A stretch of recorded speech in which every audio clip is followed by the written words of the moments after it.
The weeping lasted all night.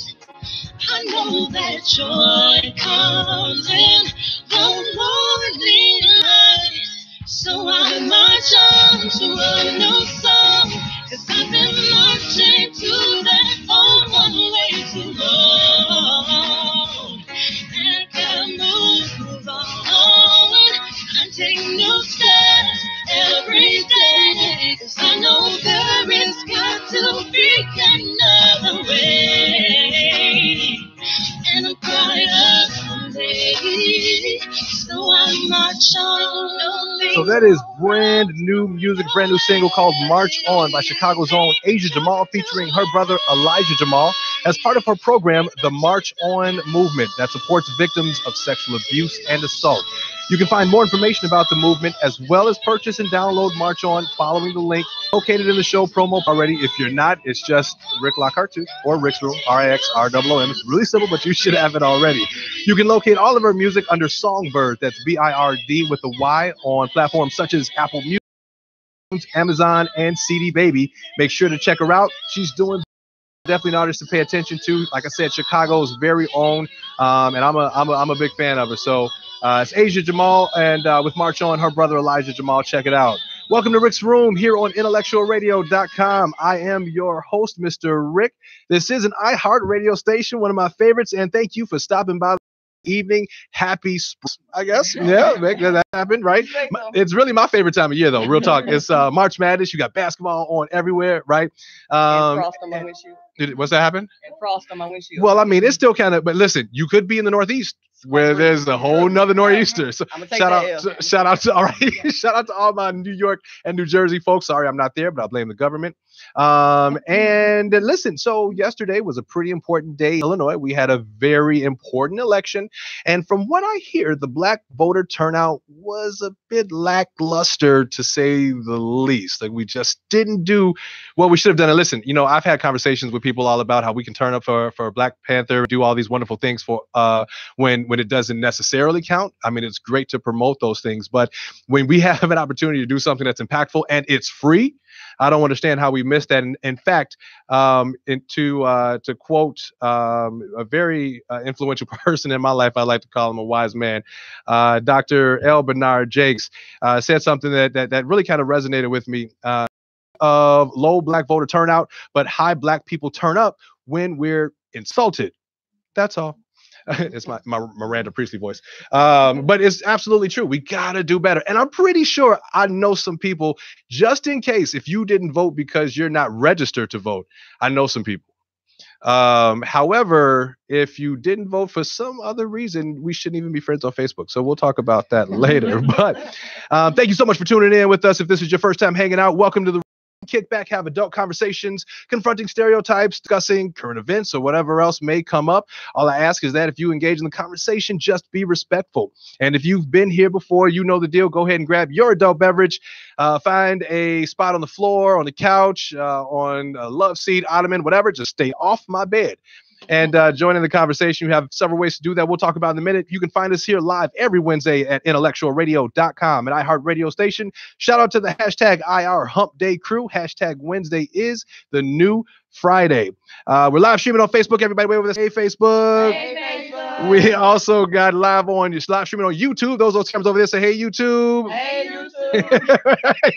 And if you happen to miss any of the shows, again, you can always catch up on iHeartRadio.com or even on iTunes. Just search the Intellectual Radio under the podcast section. Tonight, we're talking about women in the community as we continue our celebration of Women's History Month. And I have four, as I said earlier, beautiful women, yes, beautiful women of the illustrious organization of Zeta Phi Beta Sorority Incorporated, who will be discussing their impact in several communities, including law enforcement. So I'm going to go ahead and get them introduced so you all know who they are as well. You're probably following some of them already on social media, but not all of them at the same time. And if you are, you're talented like I am. So let's go ahead and talk about it. I'll start with Miss Kenya Renee. Yes. To the mic. Hi, I am Kendra Archer, member of Zeta Phi Beta Sorority Incorporated. Hey, Renee.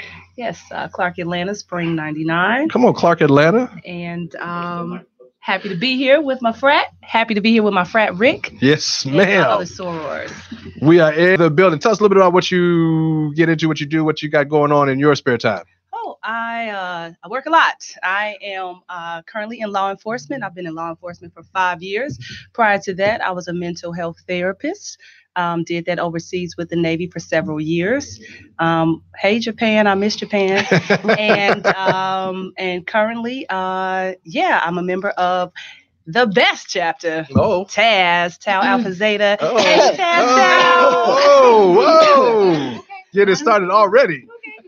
Well, Sora Kendra, I'm so glad to have you on tonight. Thank you so much for the time. Let's pass it on down to Sora Miss Chantel. Hi, my name is Chantel Woodridge. I am, as he said, a member of Zeta Phi Beta Sorority Incorporated. I represent the West Side in Forest Park, Illinois. All day. I became a member at Lewis University in the spring of '99. Nice. Thank you so much for being here. I appreciate it. Passing it down to Miss Soro Charisse. Hello, everybody. My name is Charisse. Me and Rick go way, way back to when he had hair. Way back. Long time ago. He had hair. Y'all don't believe this. I did he have had locks hair, and everything. Yeah, it was crazy. It's on my Facebook. Don't tell anybody, though. My name is Charisse. I'm currently serve as the second vice president of Tau Psi Zeta chapter in Alsip, Illinois. Been a member of Zeta since 2005. Currently serve as the Finding Womanhood chair. So it's very apropos that we discuss Finding Womanhood during Women's History Month. Absolutely. And ending it off there, rounding it off with Miss Soros Tamika. Hello, everyone. My name is Tamika Sharif. I'm a member of Zeta Phi Beta Sorority Incorporated, Tau Psi Zeta chapter, and I'm actually the president. And I became a member of Zeta Phi Beta at the New Delta chapter at the U of I in fall of 1998. So, nice. Going on 20 years. I got to put that out there. Put it out there. 2 decades. 20 years. Listen, I'm right behind you, though, because this year I turned 18, so I'm right behind you. Honestly, for those of you who don't know, I crossed the Epsilon Pi chapter, Phi Beta Sigma Fraternity Incorporated down at SIU Edwardsville back in 2000. Shout out to SS Clear and Presentation. All right, so now that we got that underway, listen, cheers to Wednesday. Ladies, I appreciate you all being here. Get your adult beverage there and join in with us. You see the drinks are blue for a reason. Representing the blue and white family here. And definitely want you to get involved with the conversation this evening. If you're tuning in, viewing us or listening to us, you've got a couple of ways. Please feel free to comment on the live stream that we got going on there. Share this on your page. Get involved with the conversation and let your family, friends, and followers also be involved. And if you're looking to just give us a call and talk to us directly, I enjoy that. Give us a call at 708-223-8953. It's the number to dial. We'll be listening and looking for you. Tonight's show is actually being brought to you by, and I said this earlier in one of my posts, all women-owned businesses in celebration of Women's History Month.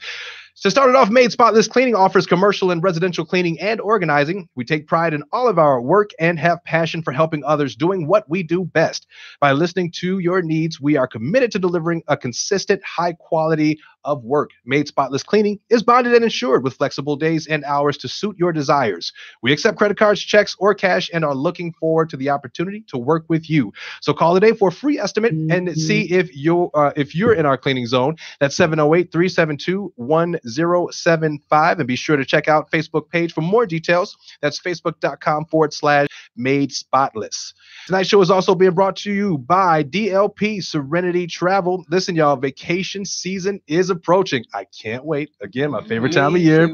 If you're looking for a getaway but can't find the time to plan a vacation, check out DLP Serenity Travel and get your vacation planning taken care of.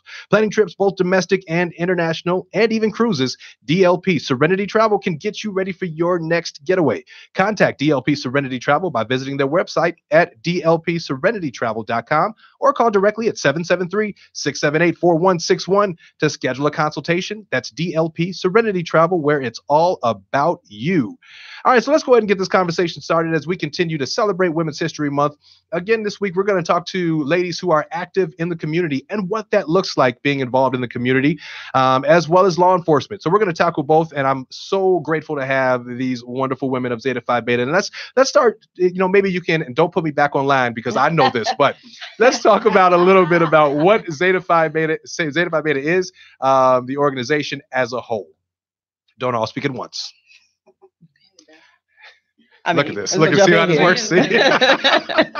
So Zeta Phi Beta Sorority Incorporated, founded in 1920, is a community-conscious, action-oriented organization. So a lot of what we do focuses on servicing our communities. Our 4 founding principles, of course, are we doing one at a time? Finding womanhood, scholarship, service, and sisterhood.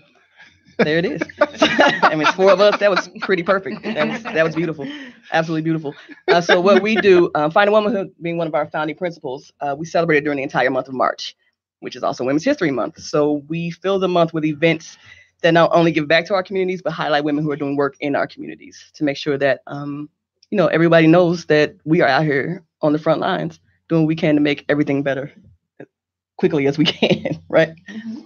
And you know what? So, and I know that there are several organizations, sororities or societies that have affluent women that are a part of. Let's talk about some of the programs or events that took place this month in celebration of Finer Womanhood Month. I'm not going to ask what it means to be a finer womanhood or finer woman. Excuse me. I know that there is a list of definitions that we can go through all day with right. But I'm interested to know. So, what are some of the things that that takes place for the month of March that goes on within the organization and for the community? Well, normally we do a lot of scholarship banquets and benefits for Final Womanhood. However, my chapter this year, we did a Final Womanhood Expo, and we focused around women entrepreneurs in an expo at the Hilton, located on 96 in Cicero. So that was pretty awesome. We had hundreds of women to come out. All of our vendors did really well. We had anything from jewelry to cosmetics to feminine products that are made by women. Of course, we had clothing and fashion. We also presented a small fashion show. And again, we really wanted to focus on women in the community. And it was presented by Zeta Phi Beta Sorority Incorporated. So very successful. Nice. In my chapter, Phi Zeta in Forest Park, Illinois, we got together this past Sunday and went to church at Mars Hill Baptist Church Mars Hill a way of bonding. Mm-hmm. And then we also went to Exit Strategy to support local businesses as well as to let them know that we are here in the community and so that they can see us. At the end of the month, we will be having a prom dress giveaway at By the Hand, and we are still accepting donations. We're taking dresses, accessories, shoes. We will have makeup consultations. We will also have hairdressers that will be providing services as well. So if you want any information, you can check us out on Facebook at Finer Forest Park. So do I have to be going to prom to get my hair done, or can I just show up? I'm just don't they have adult proms going on? Like they do. Real talk. Well, our prom is for high school season. All right. But that could be something in the future. They can have Let's that. talk about that. You know what I'm saying? Right. Getting an adult prom going on. Hey, my hair done. Are you trying to get your hair done too? I mean, you can just stroll on in. And... I just walk in and see what happens. So the Final Womanhood Chair with Tossa Zeta, we had several events this month. Most recently, last Saturday, we had our scholarship luncheon, where we awarded about $10,000 in scholarships to women, to young women going to school, and a couple community organizations and even undergrads who are working for book scholarships. So that was our big event. Upcoming this Sunday, we have our dessert social. Yes, our sisterhood dessert social, where we're inviting all the other sororities to come out. D9 sororities to partake in fellowship, bringing out toiletries and also gently used or new purses so we can donate those out to the local women's shelters. And during that time, we have a lot of desserts so everyone can get full and partake in. Well, right. But before that, Friday night, we'll have a workout event. Right. It's called Finer Footwork. So you get your workout on first. Finer Footwork. Right. Check out our Facebook page, Tossa Zeta Chapter, and find out more about that. But I've been asked before, like, well, which sorority y'all don't get along with? And I'm like, we get along with everybody. What are you talking about? Right. It's not. We don't have time for It's not like being in college. So, we don't have any love-hate relationships or anything. We're embracing everyone. We do the same kind of things. We also in the community with them as well. And with many times that we have worked with them alongside in other platforms and service events. So it's no hate amongst. This is the opportunity for us all to come together under one umbrella, do some service, yes, have some sweets, talk a little bit of S word too. And if y'all want to participate, if you happen to be a part of any of the other Divine Nine sorority organizations, feel free to find this information out on their pages as well. I want to see no, that's not true, because we're grown, like you said. But let's talk. I mean, so real talk, like when we talk about the differences in collegiate versus post-collegiate, right, graduate chapters, what does the service look like? And talk to me. I'm curious to know, where are the impacts service-wise on the graduate level, on the post-collegiate level versus on campus? What are some of the differentiators there? Well, the national level, we all support some of the same initiatives. So we always do the March of Dimes. Mm-hmm. We also raise money for the ACS. Mm-hmm. Those are platforms that we always, each year, are gearing towards to raise money for. And that's even on our undergraduate levels. So we are basically focused on both sides of the undergrad and graduate to maintain those partnerships. And we are always striving to also in competitiveness to try to get ahead of some other organization, i.e. Alpha Phi Alpha. Shots fired. But at the same time, it is a friendly competition. So we are striving to make sure our organization is recognized on those national levels. But when we do the community-based organizations, is basically what's around our campuses or in our communities is where we're located out of. So we're out of ALSUP, and we're mostly focusing on the South suburban areas. And so we gear towards a lot of the areas where you see around ALSUP, or you're going to Chicago Heights, and then Robbins and things of that nature. And sometimes we see our sisters, we overlap in some instances, but it's not necessarily to bring any harm, but we are doing the same purposes as well. So something like the Glass Slipper Project, like we've all participated in that because that's something that's an initiative that's geared towards Chicagoland and then the Chicago public schools. So we all have been a part of that one in initiating things as far as gathering prom dresses, makeup, and things of that nature. So we all kind of come together in that one whole, but we all have our signature programs. So we do certain things each year that we support each other on. So like in our instance, one of our signature programs, we did Bachelors for Books before. Okay. So we've auctioned off and bachelors. Mm-hmm. Not to get controversial. Is that a thing? Really? But okay, in that regard, we did, when we were auctioning off the bachelors, we were earning money for scholarship. Yes. Oh, that's right. Exactly. Yes. Whatever you got to do. It's no different than we're not going to talk about how some of those other professions get money to the army for school. So let me ask you this, ladies, because you all are a part of the national graduate chapters and are responsible for I want to say influence and mentorship of the undergraduate programs, correct? We have one in the room. Right. She over there waving. We can't see it. We'll get it right. And she just came into the organization, to Zeta Phi Beta, like a few years ago.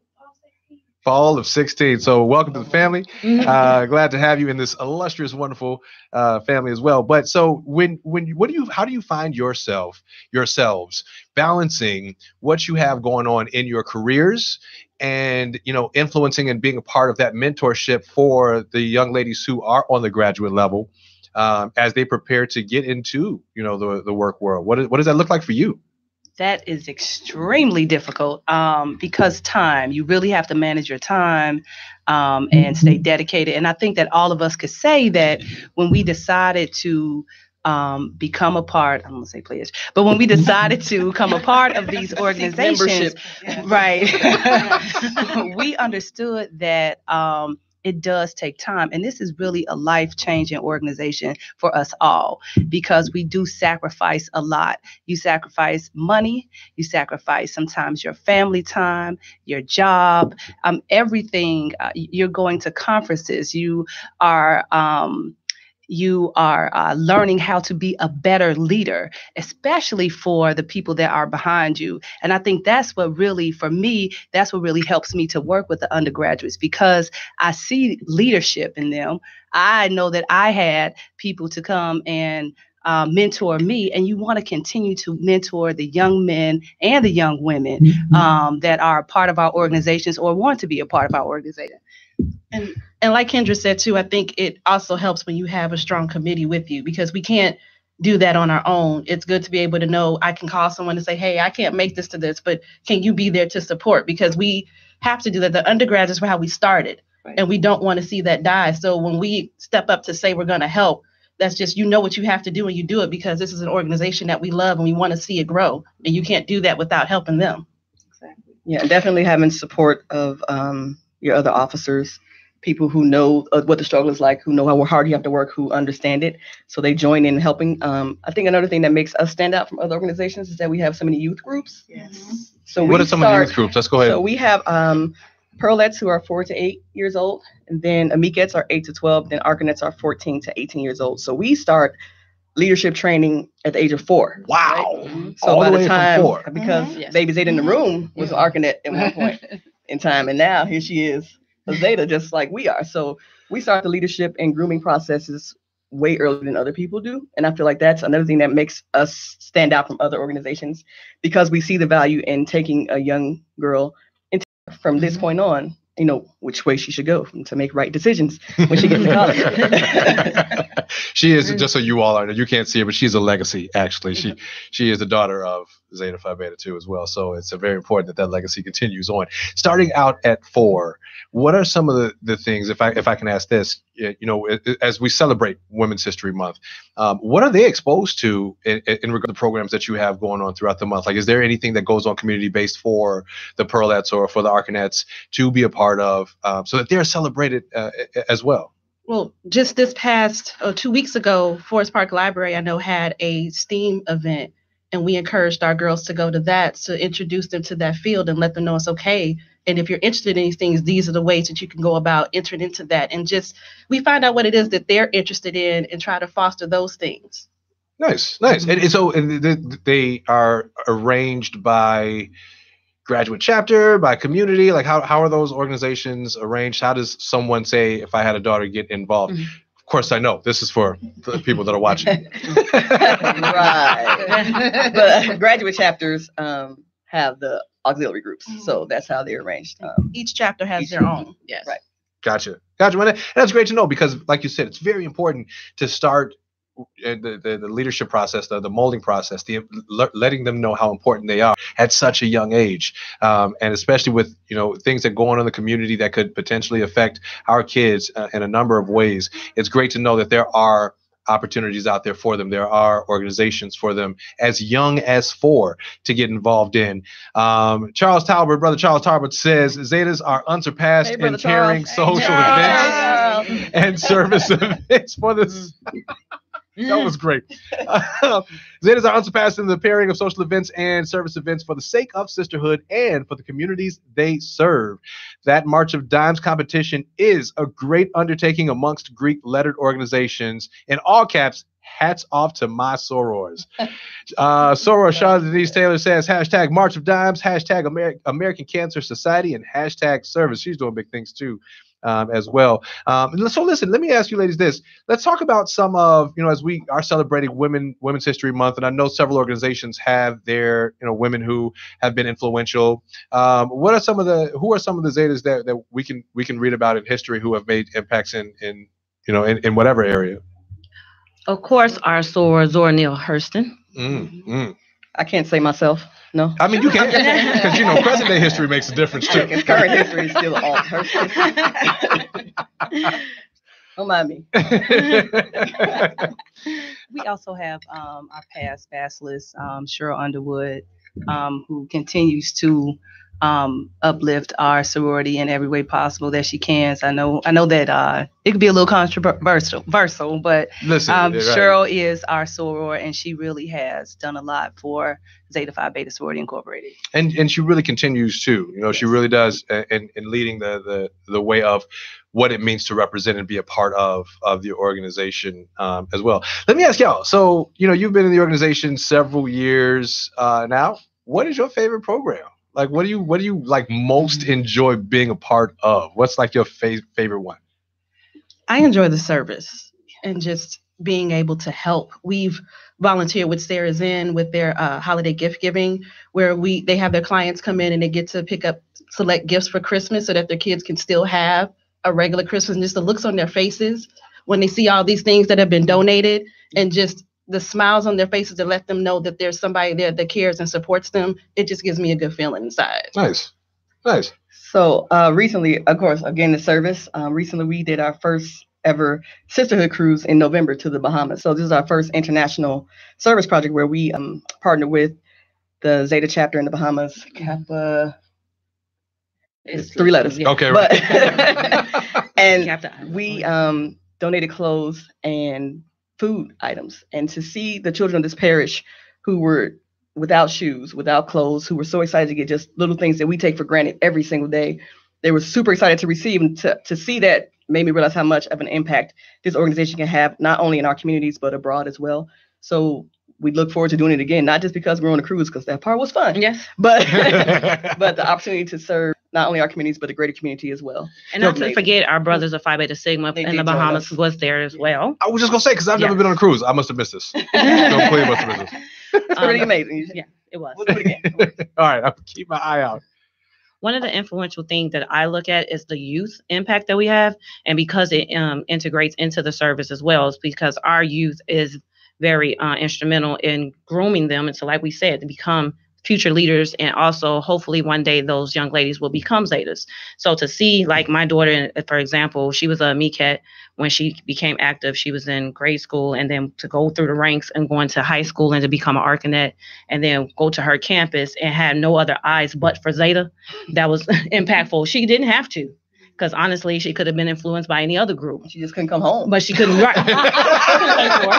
I wasn't going to pay for it. She on milk card. Like, where's this? But even our youth in this past month, they have contributed and did things like they partaked into a girls' conference this past Girls Talk conference, like a Saturday first weekend of the month. Yep. And they also volunteered and helped alongside with our sorors. And it was a day-long conference where they even volunteers with other young girls who weren't in our youth group, but they was learning different things. It's kind of went along with the STEM program. It's like what you're saying, like all these things come in play with everything that we do in the organization. So it all kind of ties in together. And then the fact that we can see our young youth grow up to become a soror one day, that's very impactful. Yeah.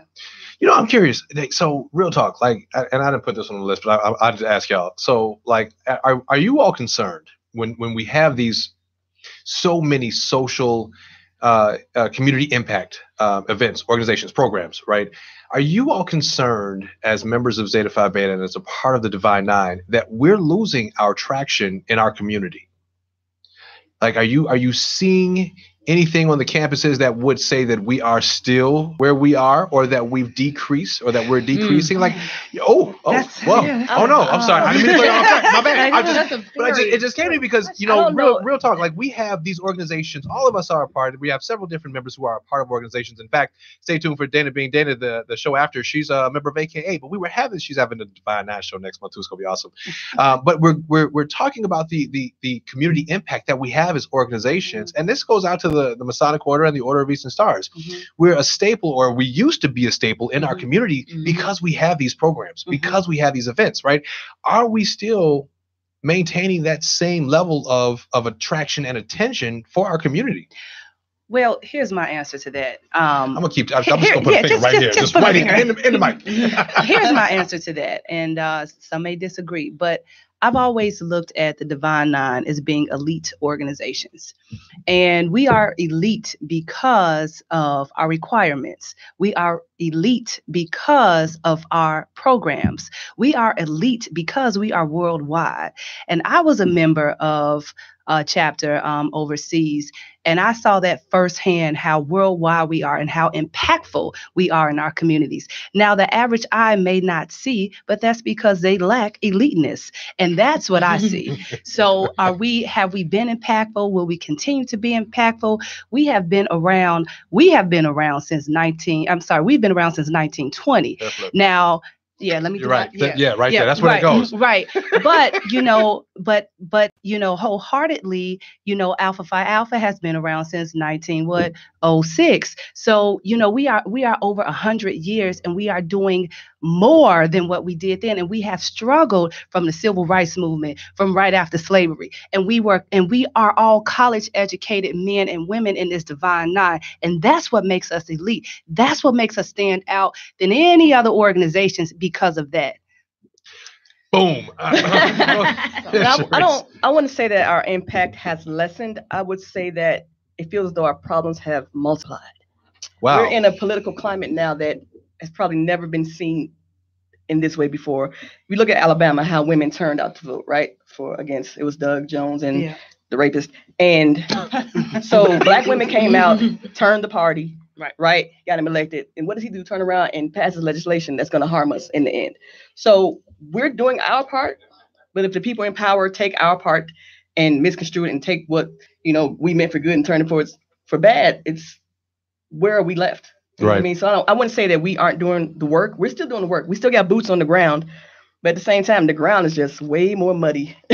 I like that. That's a great analogy. That's a great analogy. So that means that we're now faced with the position, in the position of heightening our, I guess, impact, if you will, or the attraction to be a part of our organization, so that we can continue doing the work of our founders, right? Just to interrupt for a second, Soror Charlotte Denise Taylor says Anita Hill is our honorary Soror and leading the charge against sexual harassment in the entertainment industry, and she also says Violet Neatley Anderson is a Zeta and the first African American woman to practice law at the United States Supreme Court. Thank you, Charlotte. Right. We have a lot of firsts, by the way. A lot of Both firsts. organizations between Phi Beta Sigma and Zeta Phi Beta. A lot of firsts. Not the first organizations other than the first family. That's right. And the only family. Right. We love saying that. We do it all the time. Right now. But I wanted to bring that, and I posed that also. I throw that out there to any of the other Greeks who are listening or watching, being mindful of the impact of your organization amongst your community, as well as what you're doing, on your campuses with your organizations, and the appeal and attraction, not just for financial reasons, but even more so because we were started for social action. All of us in all of our organizations, social action was what we're called to do, and it's very important, right? It's very important to keep us and sustain us and our relevance, but ultimately. We're just the best at doing it. Excuse me. So with that said, I think what the other thing I wanted to ask real quick before I kind of go into a quick break here, not really one, but you all have been here before. You've seen this. And by the way, if you want to join in the conversation and talk to our Sorors, please give us a call. 708-223-8953 is the number to dial, and continue commenting on your on the Facebook. I see something about a bad connection. I'm gonna check that out in just a second. But so lastly, real quick before we wrap up, just the community Zeta portion of this, ladies, I'm wondering if you all can, give me just a quick Z file in the no, okay, all right. Loud one? Not a real loud, right? Okay. Mine never quite high. All right, see what happens here. See, this is what happens. All right, never mind, forget it. We're over it. When I say my Soul Wars, what do we say? Z-Fi-I, Z-Fi-I, Z-Fi-I. See, that's only because it's my show, so I get to do that. In the microphone, like right in the microphone. So she couldn't do this. She couldn't be loud any other time in the microphone, but just now. See how this works? See how this works? You made Mr. Earl back there like, what is going on? And before we continue on the conversation with these wonderful ladies about their community impact, tonight's show is also being brought to you by the Cookout on Wheels. Have the Cookout on Wheels provide the ultimate food truck experience for you, serving several backyard barbecue options, including their award-winning prime rib sandwich. You can customize your menu, making your event a huge success. Find and message the Cookout on Wheels on Facebook, or call directly at 630-708-7820, or email Tasha directly at cookiecrumbs10@gmail.com. That's the Cookout on Wheels. #friends fed here. She's like, yeah. It was really good. They came to my job once, a couple times. Oh, really? Yes. So, I used to work with them. Tasha's a really good friend of mine. Yeah, they have really, really great food. So check them out, Cookout on Wheels. Also, this show is being brought to you by Brand L, offering professional services and consulting. Contact Brandy to book your appointment today at 872-216-9454. That's BL, Be Feminine, Improve the Space. All right, let me do a real quick check, ladies. You all are taking a look at the Facebook broadcast, right? Is everything go up? Wait, it just said the video was ended. I'm not sure why. No, it didn't end? Oh, okay. Well, let me take a look at that. But before I do, I'm going to ask a question. So I have two ladies here on the panel. Do you see it ended there? Oh, does it look like it's ended? I'm going to take a look at it real quick for just a second. Oh, okay, so that's why we have Mr. Earl here. Yes, producer of Intellectual Radio, the creator, the house that Earl built. So we have a couple of ladies here on the panel who are involved in law enforcement, and this is another opportunity and a way for women that are impacting the community.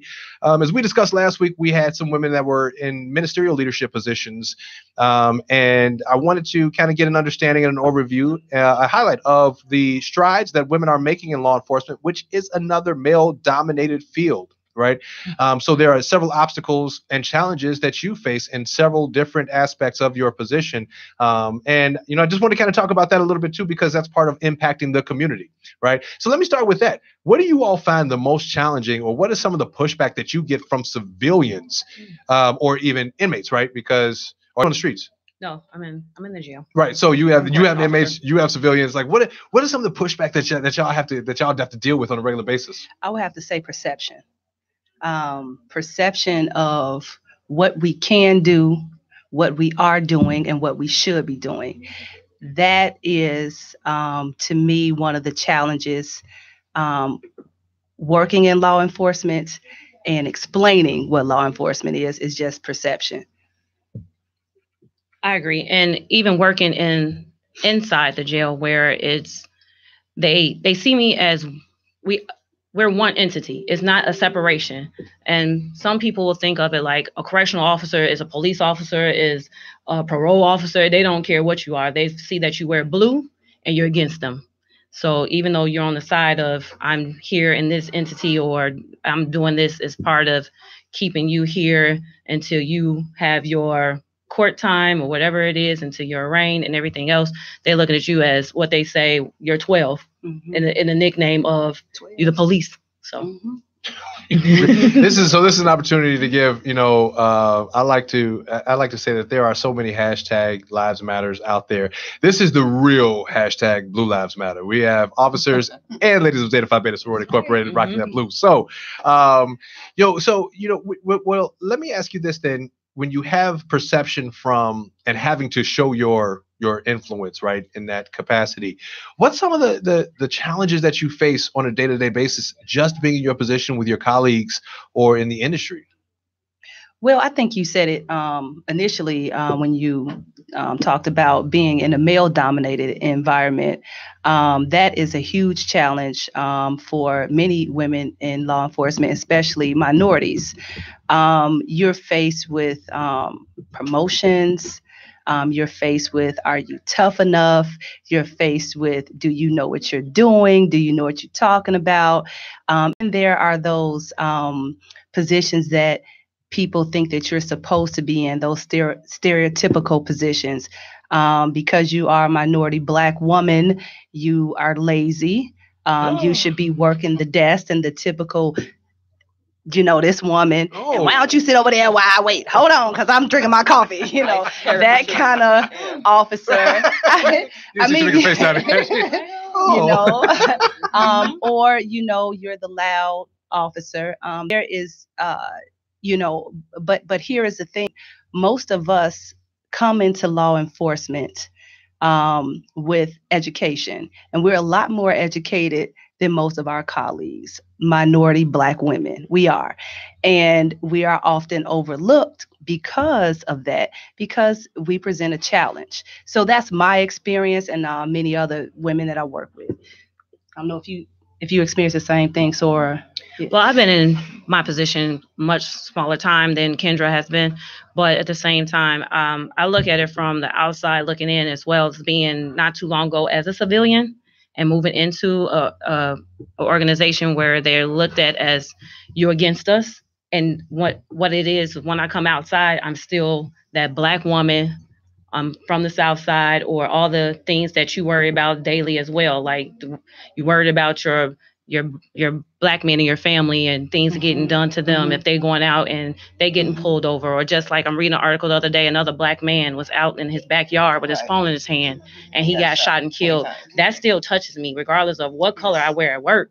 it's still one of those things that still does not have to happen. And you kind of are concerned with that. I'm concerned about my nephews growing up in a world of thinking of every time a Black man gets pulled over, I definitely have to put my hands out the window. I have to do everything to make sure that nothing is done, like sporadically, that someone's going to think of it as being a jerking motion that's going to take my life.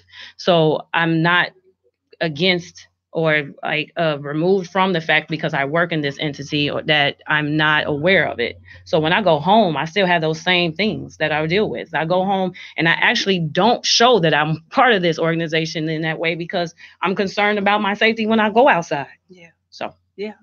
Do you all have, when you decided that you were going to get involved in law enforcement, I'm curious, we talked about last week with some of the challenges that I faced there with the people that are considered colleagues. And in this particular situation, people who are who are civilians or inmates. What was the support like from your family?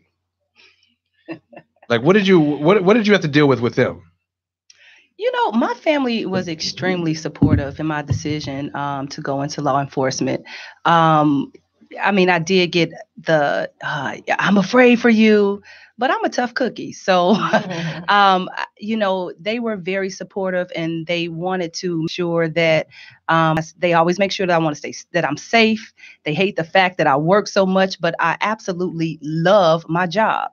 Despite the perception, despite some of the issues that I face, I try to make the risk things that I want to, the challenges or the risk things that I want to strive to make goals. And I want to just make some people live this job. And like Tamika said, you have to have something outside of the job because you are in a community and you are faced with people problems. You're the one running to the problem while other people are running away from it.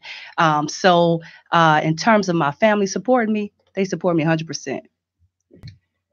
Mine too. It's been 100% support. I actually came from different background. I was actually in a school setting and went to even worked in social work and mental health, and then ended up being in law enforcement. It wasn't a place where I started my path to do, but when I started to get more interested in it, I was taken to that entity, and it's all about working with people. It's still the same thing that you do when you're working in other jobs. It's customer service. It's not even necessarily anything, but the bottom line is connection to everything. You want to be treated the way you get treated when you're somewhere, regardless if I'm going to the store and getting service, if I'm in a restaurant, you still want to have that same courtesy, that same treatment when you go somewhere. I don't look at you as this because of what you did.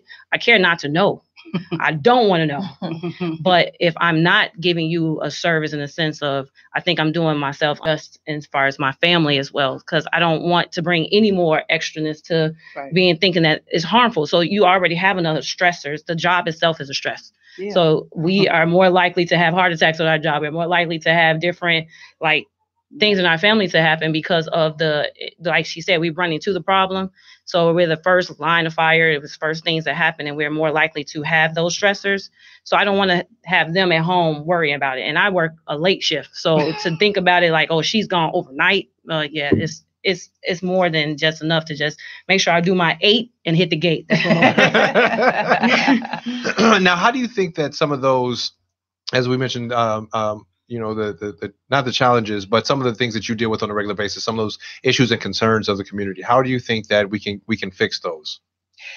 I'll be honest with you. When I am working and I am working with people in the community, I try to educate them as much as possible because I do believe wholeheartedly that is an issue in our communities, that we aren't educated on the laws. We don't know what to do. We don't know what we can do and how we can do it. And so if I have to use my power and take away your freedom, unfortunately, I hate to do that. But I also have to educate the family and friends on why this is happening. And some people are receptive to it. Some people aren't. I give out my phone number all the time. Give me a call. Text me. Not Facebook me, but text me and let me, and if I can help you, or if I can help you or lead you to the right officers to help you, I will do that, because that is an issue. We have to be educated on what we can do and what we cannot do. Nice. I think a lot of times the services are not there. Mm-hmm. So they can't afford to have a good representation. So the attorneys that they can't afford, like if you got a paid attorney compared to an appointed one, mm-hmm. that kind of does help in the sense of what's going to happen to you thus far. You probably be sitting compared to getting someone to get bailed out easily or get EM or something else that can be less like or paroled. Sometimes if you just can't get a paid attorney, that's a difference in what's your fate is going to be in your case. And sometimes just having the community educated as far as services and things like being schooled or things of that nature, to just having other activities that being offered in those areas. Maybe it's just something like just having a rec center in that area just to have some outlet for them to do compared to just all we do when it's warm outside is because when crime goes up, it's warm when it's warm outside. Right, of course. So if I'm hanging out on the block and I'm just hanging, I don't have anything else, and then all the resources in my community has been taken away. They have nothing else. They haven't been taught anything else to do but to hang out on the corner, or they don't have the resources because it's been trickled down from generations to generations. Like, this is what we do. Or you have a governor who takes them all away. Very true. At the same time. Voting is real. Well, real quick before we wrap up, talk to me the voter registration. I mean, I hear that's a thing amongst an organization like Zeta Phi Beta Sorority Incorporated. And we put on. We actually had a voter registration at a Black Panther premiere. Yes, we did. We set up in the lobby at the theater. At that. Yeah, and I believe Deputy registrar. A couple other chapters did that. I mean, Zeta did do that. We worked with the NAACP in the South Suburbs to put on a candidates forum as well. So some of the candidates came out to speak. A lot of us are actually registrars now because we went to the NAACP South Suburban chapter to get that. So we were able to go and do a voter registration drive. Yes. So like I said earlier, if you are following me on Facebook, friends, you did not vote because you are not registered to vote, all right, sure. I got some people that I know that can hook you up. Now, if you didn't vote because of any other reason, then we don't even need to talk anymore. Right. But listen, ladies, I want to take a moment to say thank you so much for joining in this conversation and showing what Zeta Phi Beta does in the community, what law enforcement is doing in the community, some of the struggles that you've had, and some of the strides that are being made. Before we wrap up, let me just say a couple of any last words before we get out of here, ladies. I'll start with you, Kendra. Yes, thank you so much, Frat, for inviting me. I just want to do one plug. We are having a fashion show. Please go to Eventbrite June 2nd. It is Evolution for Taz, Zeta Phi Beta Sorority Incorporated. Tickets are on sale for $25 for 1 week.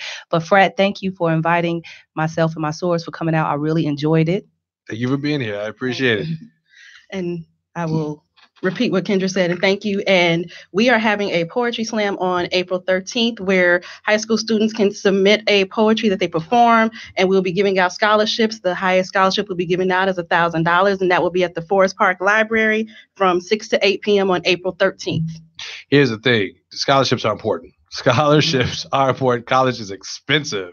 Ms. Sharice, any last words before we get out of here? Yes. So Tamika's going to handle the promotion for our chapter events. I'm going to promote myself. So you can follow me at comical1.com. That's comical with K's on Twitter and Instagram. You can also go to my website, www.comical1.com, to find out more about me and all the wonderful things that I can do. And I'll make sure to, if you send it to me, I can get that. So if you send me the website, I'll put that in the in the promo. And thank you as well. But I appreciate thank you. That. I appreciate the opportunity. The best is. Listen, you know what? I'm totally okay with you promoting yourself too. I wasn't coming if I couldn't. Right, exactly. Right. So I had no problem with it as well. And Ms. Tamika, any last words for us before we get out of here? Thanks again, Rick, for having me, and also my sorors for representing this panel as well. I just wanted to say, if you can go to our website, which is www.tallsidezeta.org. You can find all of our listings of events. We have a plethora of events, so I'm not going to just promote just one thing because we always are doing something. So I would like for everyone to go to our page, or our Facebook page is to Pearl Zone as well, because you can sign up and get information regarding anything that we have coming up. But one event that we do have coming up in the month of April is our Dove Run. So it's It's the acronym DOVE, run. And of course, it's a shout out to our brothers and sisters. And it's a virtual 5K. So you don't have to be anywhere but where you are to participate. Good. So we can give you cake on Sunday, and then you go run the next day. Okay. So, but in April, we do have the Dove Run, and then you can also register online as well. You can go to our Facebook page and find that information, and you can get a T-shirt, a bib, actual medal as well that's coming with that. So, and then at the week of the event, you can walk, run, skip, hop, whatever you would like to do during that time, as long as you do it. Yes, whatever. Sounds good. Sounds good. Well, I appreciate that, ladies, and thanks again. Listen, make sure you download. You can share this episode on your Facebook. I'm not sure if Facebook kept going. I think it might have cut out, but you can find this episode on YouTube as well, or IntellectualRadio.com. You can listen to it on the iHeartRadio app. Just go ahead and download that. Check under Intellectual Radio. You can also find us on iTunes. And catch up with the family there again. And next week we're going to be wrapping up with Women's History Month. We're going to be discussing with how women can continue to make history during modern day opportunities with my guest Alicia Red, host of Sister Girl Radio, Miss Misha Williams, who actually is another soror yoga instructor, and Cabril Briati, who is the host of Cabril Chats. Message me if you have any questions or topics that you would want us to cover on that. And remember, if you have a show topic or idea that you want to share with me, ricksroom2@gmail.com. Special thanks to Al for producing the show, Mr. Al Young from Al Young Enterprises. No, that's Earl. Hey, but shout out to Earl, though. Shout out to Earl for producing the show as well. Get in touch with Al Young from Al Young Enterprises, providing performance and production engagements, artistic development, and personal image consulting. 773-220-9869 or Al Young, Roman numeral 3 @me.com. That's Al Young Enterprises. Whatever you do, do it with passion. Next on IntellectualRadio.com. Hang out with my girl Dana Being Dana for the Cancer Show. She's going to be talking about survivors and fighters there. Thanks again for hanging out in the room, everyone. Get out.